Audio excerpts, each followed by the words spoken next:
না না রদিন, তুমি বারবার কথার খেলাপ করে কি প্রমাণ করতে চাইছো? যখনই টাকার কথা বলি তুমি আজ নাই কাল, কাল নাই পরশু এরম করো। 30,000 টাকা, এটা মুখের কথা না। দেখো, আমার টাকাটা দিয়ে দাও।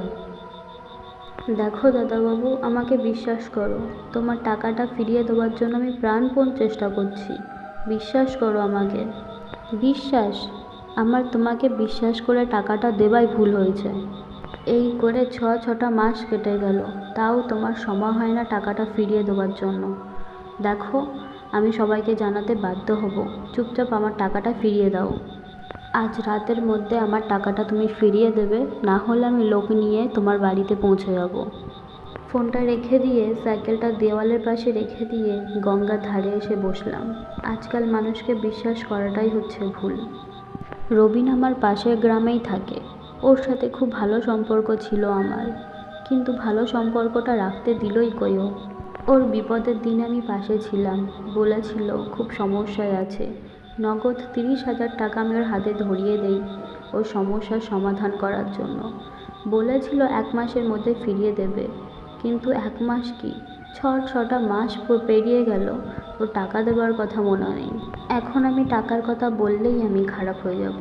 আজ ঘাটের এখানেও কোনো লোক নেই, পরিবেশটা একদম শান্ত। ভাবলাম বাড়ি যাই, কিন্তু বাড়ি ফেরার পথেই কে যেন ডাকলো আমাকে। এই যে, শুনছেন?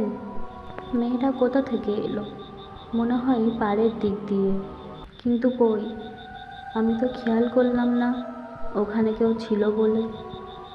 হ্যাঁ বলুন। আপনি আমাকে চিনবেন না। এই যে আপনার 30,000 টাকা। আশা করি বারবার ফোন করার আর প্রয়োজন পড়বে না। মেয়েটা আবার সিঁড়ির দিকেই এগিয়ে গেল। এই যে, কে আপনি? দাঁড়ান দাঁড়ান, রথিনের সাথে আপনার কি সম্পর্ক? বললাম তো আপনি আমাকে চিনবেন না। আমি মন্দাকিনী। এরপর মেয়েটা কোনো কথা বলল না। আমিও আর ডাকার সাহস পাইনি।